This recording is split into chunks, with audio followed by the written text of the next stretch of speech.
Olá, eu sou o professor José Rodrigo Dornelles Vieira, da Verbo Jurídico, e esse é o nosso curso de revisão visando a preparação para o concurso de juiz de direito. E nessa aula, dando continuidade aos encontros anteriores, nós iremos continuar analisando artigos da legislação empresarial que interessam a quem vai prestar o concurso para o juiz de direito. Então nós vamos analisar mais alguns artigos que são relevantes para quem vai fazer a prova objetiva, a prova de primeira etapa. Nós vamos então para a primeira lâmina, tratando dos artigos 1055 e 1057 do Código Civil. O artigo 1055 é importante que vocês se familiarizem, inclusive, com o caput, né? O caput desse artigo diz que o valor de cada cota, o valor pode ser igual ou desigual, pode ser distribuída uma ou mais, né? Que o capital social é dividido em cotas de valor igual ou desigual, podendo ser atribuída uma ou mais a cada sócio. Depois nós temos no parágrafo 1º, que pela exata estimação dos bens atribuídos ao capital social, respondem todos os sócios solidária e ilimitadamente, pelo prazo de 5 anos contados do registro da sociedade. O que significa dizer o seguinte: se um dos sócios, ao invés de integralizar dinheiro, integraliza bens, os demais sócios são responsáveis para que a avaliação desse bem esteja correta e adequada. Se esse bem foi superavaliado, os demais sócios são obrigados a completar o valor, a diferença, né, do valor que ele realmente vale para o valor que ele foi avaliado. Então o bem valia 40 mil e foi recebido por 100 mil. Ora, tem uma diferença de 60 mil. Como é que a gente recebeu um bem que vale de fato 40, dizendo que ele valia 100? Os credores podem exigir de qualquer sócio que complete o valor faltante. É o que diz o 1055, parágrafo 1º. E o 1055, parágrafo 2º, diz que é vedado nas limitadas a integralização de serviços. É vedada a integralização que consista em prestação de serviços.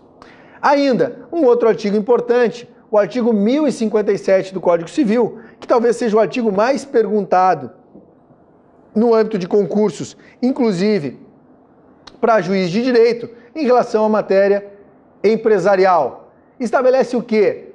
O quórum necessário para que o sócio possa ceder a sua cota. O que diz o 1057? Que na omissão do contrato, o sócio pode ceder a sua cota a quem seja sócio, independentemente de audiência dos demais, ou a estranhos, se não houver oposição de titulares de mais de 1/4 do capital social. O que significa dizer o seguinte: o sócio de uma limitada quer transferir a sua participação acionária, quer ceder as suas cotas, ele pode ceder essas cotas a qualquer outro sócio, né, qualquer um dos sócios, livremente, sem audiência, sem anuência dos demais. Para ceder para um estranho que não faça parte do quadro social, ele precisa da anuência de 75% do capital social. Se 75% do capital concordarem com o ingresso desse estranho, esse estranho entra. Agora, se não houver a anuência desse 75%, o estranho não entra. Na verdade, se mais de 25% se opuser ao ingresso desse terceiro, esse terceiro não ingressará na sociedade, né? E aí, dependendo do valor da cota do cedente, por exemplo, se eu participo de uma sociedade com outras 2 pessoas, eu tenho 80% do capital social, os meus outros sócios têm 10% cada um, eu não preciso da anuência de ninguém. Se eu tiver 50% e os demais tiverem 25% cada um, eu posso ter a anuência de um ou de outro. Se o capital da nossa sociedade tiver distribuído 40% para mim e 30% para os outros 2 sócios, para cada um dos outros 2, eu vou precisar da anuência de ambos para fechar o quórum de 75%, se eu quiser ceder minhas cotas para um estranho. Essa é a inteligência, essa é a interpretação, essa é a forma de aplicação do artigo 1057 do Código Civil. Indo adiante, senhores, um outro ponto muito importante para quem está se preparando para a prova de juiz de direito, é um tema cada vez mais perguntado, o artigo 1142 o artigo 1144 e o artigo 1145. O 1142 estabelece o conceito de estabelecimento. Conceito de estabelecimento. Estabelecimento é o complexo de bens organizado por empresários, por sociedade empresária, para o exercício da empresa. Estabelecimento é res, é coisa, é patrimônio. Um conjunto de bens móveis. Uma universalidade de fato. Uma universalidade de fato. Embora essa natureza, né, esteja mudando, já tenha uma boa doutrina sustentando que o estabelecimento é uma universalidade de direito, né? Então, estabelecimento empresarial, complexo de bens organizado pelo empresário. Bens móveis, corpóreos ou incorpóreos, tangíveis ou intangíveis. Não confunda o estabelecimento com o local onde é exercida a atividade. Não confunda o estabelecimento com o ponto, né? Claro que o empresário vai ter o direito ao ponto, à estabilidade, mas o estabelecimento é o complexo de bens, que pode funcionar em vários imóveis, quer dizer, o mesmo estabelecimento pode funcionar em vários pontos ou em vários imóveis diferentes, né?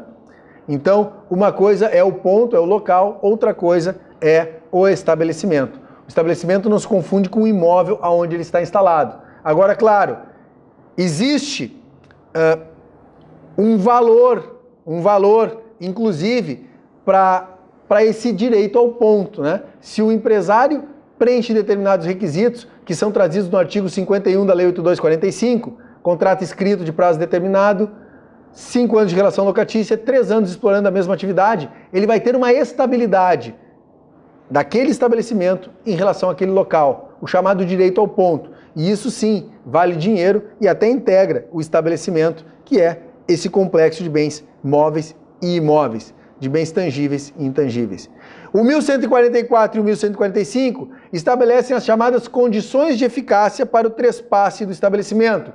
Para o empresário vender o seu estabelecimento, ele tem que cumprir algumas exigências legais, para que essa alienação produza efeitos perante terceiros. Notem, a gente não está falando de requisitos de validade. Se a banca perguntar para vocês, ou disser para vocês, é nulo o trespasse se não houver a publicação do contrato na imprensa oficial. É inválido o trespasse, se não for arquivado na junta o contrato. É nulo o trespasse se não sobrarem bens para o alienante.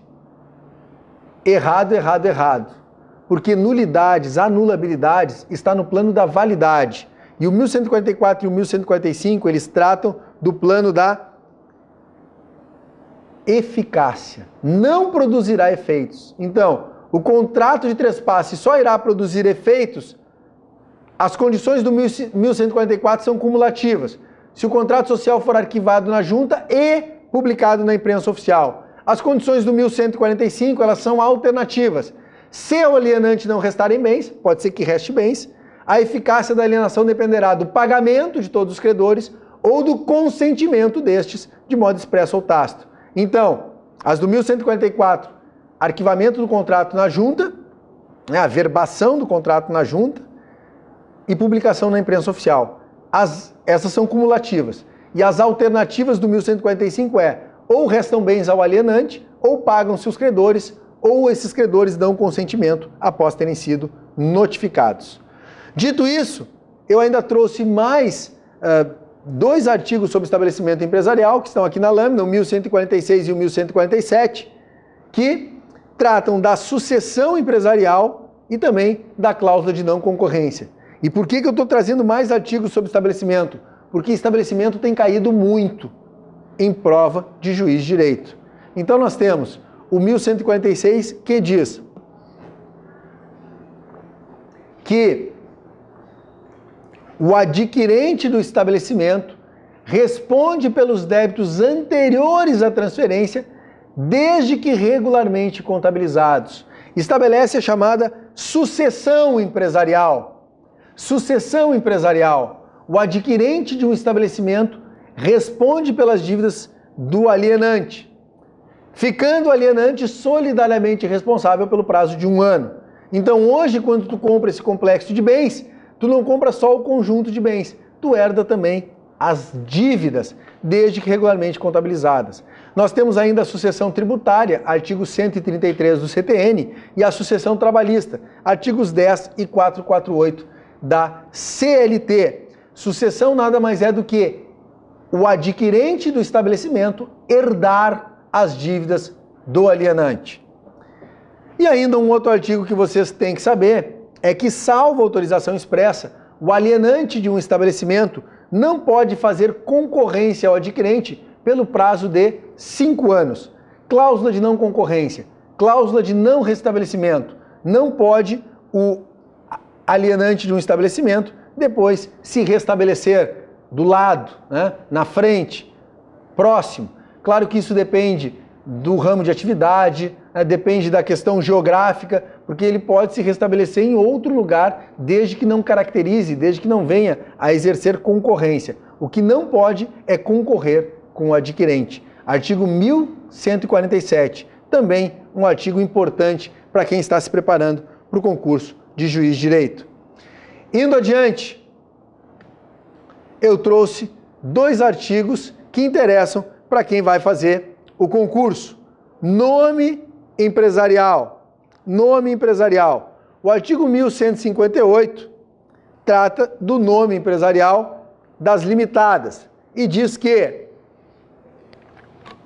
a omissão da palavra limitada no final do nome da sociedade limitada acarreta a responsabilidade ilimitada daqueles que assim empregarem o nome empresarial.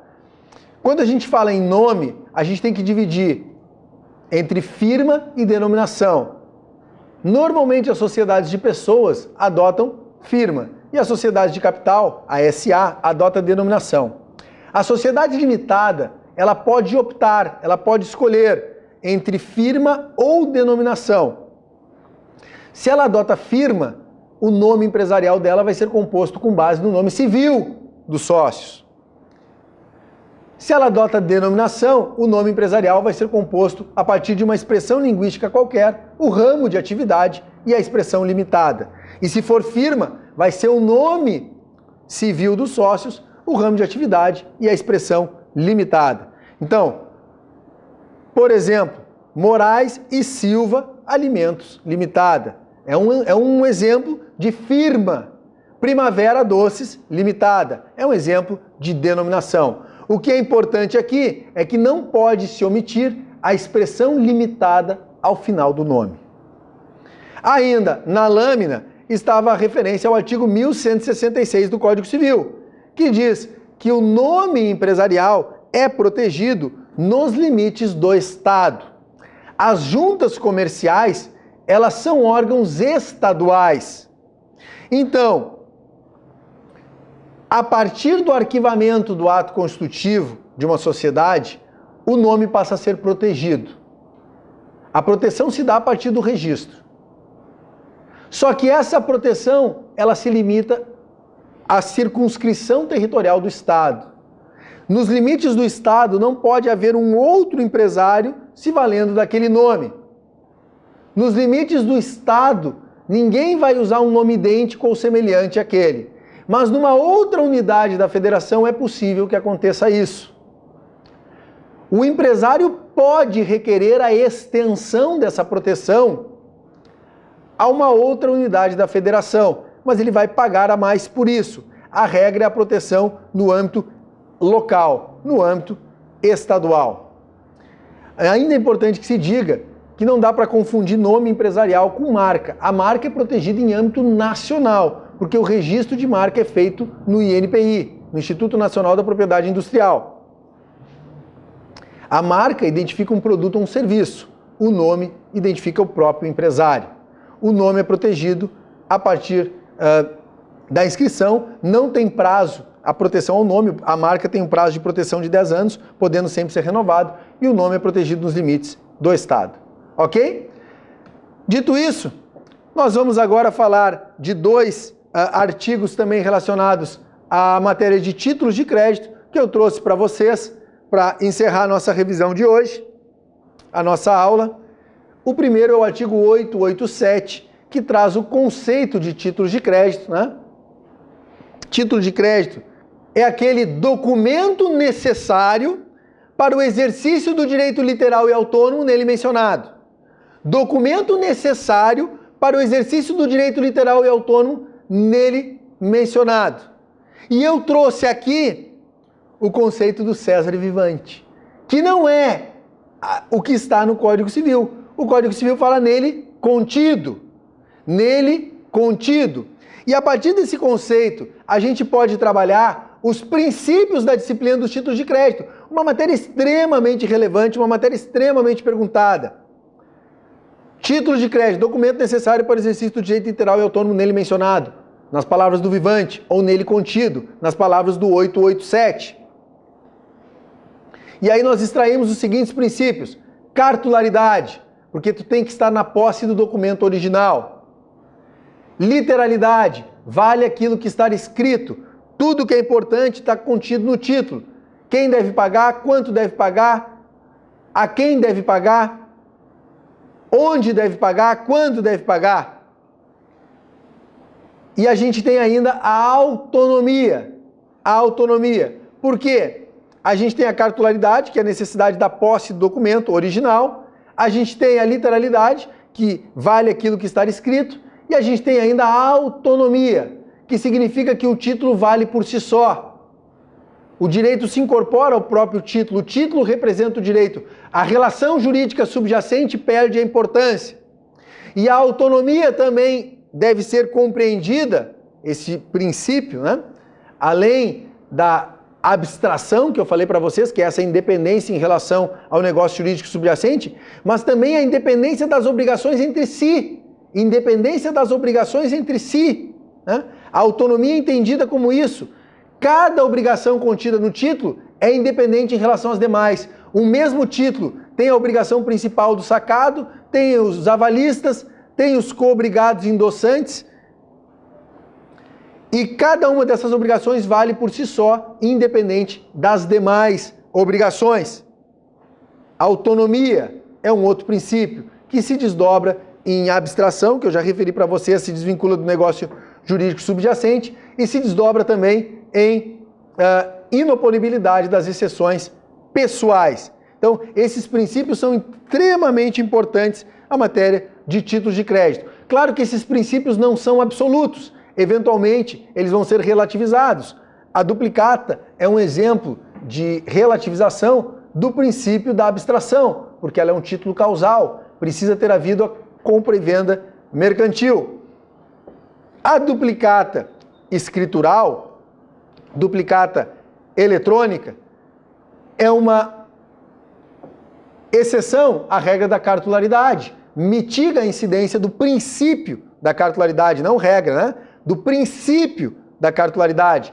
Então, embora a regra seja a incidência do princípio da cartularidade, de forma bastante intensa e bastante profunda, excepcionalmente, é o caso da duplicata eletrônica, duplicata virtual, né? Duplicata escritural, ela não é física, ela não tem uma base física, é uma exceção ao princípio da cartularidade. Ainda, já que estamos falando de títulos de crédito, gravem que o artigo 903 determina que o Código Civil não altera em nada a legislação especial, né? Prevalece sempre a legislação especial. Não foi revogada a lei do cheque, não foi revogada a LUG, não foi revogada a lei das duplicatas. E ainda um último artigo para encerrar nossa aula de revisão de hoje, são os artigos 900 e 920. Ambos falam, um fala do aval, o outro fala do endosso, que o aval e o endosso posteriores ao vencimento produzem os mesmos efeitos do que aqueles dados anteriormente ao vencimento. O aval e o endosso posteriores ao vencimento produzem os mesmos efeitos que o anterior ao vencimento. São chamados de o endosso ou aval póstumo, posterior ao vencimento. Endosso póstumo, aquele posterior ao vencimento. Produz os mesmos efeitos desde que tenha sido dado no prazo para a realização do protesto, para preservar o direito de regresso em relação aos coobrigados. Senhores, falamos aqui hoje de mais alguns artigos importantes para quem vai fazer a prova de juiz de direito, né? A parte de direito empresarial, a gente conseguiu aqui trabalhar mais esses artigos. Agradeço muito a atenção de vocês. Bons estudos. Fiquem conosco.